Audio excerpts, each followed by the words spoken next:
ஒரே ஒரு 5 லிட்டர் இதய மந்த்ரா கடல் எண்ணெய் பேக் ஒரு மாசம் முழுசுக்கும் அத்தனை சமையல முடிச்சு விடலாம். இதய மந்த்ரா.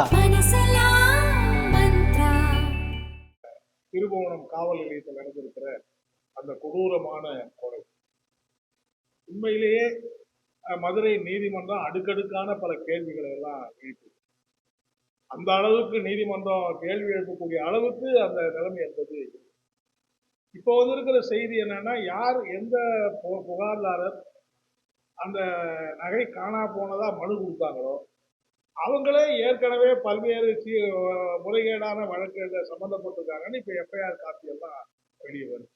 அவங்க பேர்ல ஏற்கனவே போட்ட எஃப்ஐஆர் என்னாச்சு, அப்ப ஏற்கனவே அவங்களே குற்ற பின்னணியில் இருக்கிறதாக செய்திகள் இப்போ வருது.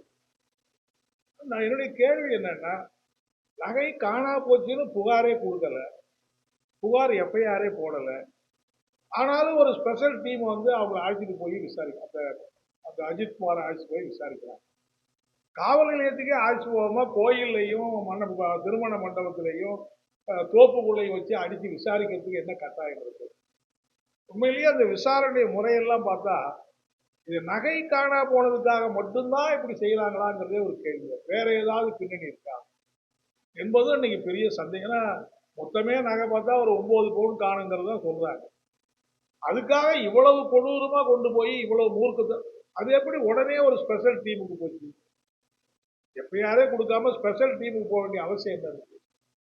ஸோ இதுல எல்லாம் வந்து வெறும் அந்த சம்பந்தப்பட்ட 4 காவலர்கள் மட்டுமே சம்பந்தப்பட்டாங்க என்று சொல்ல முடியாது. அந்த காவலர்களும் ஒரு மிருகத்தரமா நடந்துக்கிறாங்க. கொஞ்சம் கூட ஒரு மனிதாபிமானமோ மனசாட்சியோ ஒரு மனுஷனை அடிக்கிறோமேங்கிற கொஞ்சம் கூட உறுத்தலே இல்லாம எப்படி இப்படி கொடுமையா அடிக்க முடியும்? நீதிபதி சொல்லியிருக்காம ஒருத்தரை கொலையே செஞ்சா கூட இவ்வளவு கொடூரமா அடிக்க வேண்டிய நீதிபதியே சொல்ல 44 இடங்கள்ல காயம் இருக்கு. ஸோ இது வந்து முழுக்க முழுக்க தமிழ்நாடு காவல்துறையுடைய செயல்பாட்டுக்கு ஒரு பகிரங்கமான பெரிய அவமானத்தை ஏற்படுத்தியிருக்கிற நிகழ்வாக தான் இந்த நிகழ்வு என்பது இருக்கு அப்படின்னு நாங்கள் சொல்ல விரும்புகிறோம். வன்மையா கண்டிக்க விரும்புகிறோம். இது சம்பந்தப்பட்ட காவல்துறையில ஈடுபட்டவங்கள கைது பண்ணியிருக்காங்க, வழக்கு போட்டிருக்காங்க, கொலை வழக்கா போட்டிருக்காங்க, அவங்கள சஸ்பெண்ட் பண்ணி. ஆனா இதுல சம்பந்தப்பட்ட எந்த ஒரு சம்பந்தப்பட்ட இது மாதிரி விஷயம் வந்தாலும் ஏதோ 4 காவலர்கள் 4 போலீஸ்காரர்கள் 4 ஏட்டு ஒரு எஸ்ஐயை கைது பண்ணி வழக்கு போடுறத நிறுத்திடுறாங்க. அவங்கதான் இதுல பிரதானமான குற்றவாளியா? இதுக்கு பின்னாடி வேற யார் இருக்காங்கிறத பத்தி சம்பந்தமே விசாரிக்கிறதே இல்லை. இதுவரைக்கும் நடந்திருக்கிற எந்த சம்பவத்திலையும் ஒரு உயர் ஐபிஎஸ் அதிகாரியோ உயர் அதிகாரிய வழக்கு பதிவு பண்றதில்லை, குற்றச்சாட்டு பதிவு பண்றதில்லை, கைது பண்றது.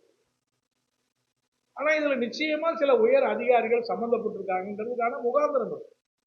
ஏன் அதுல வந்து அரசும் காவல்துறையும் ஏன் அவங்கள மறைக்குது?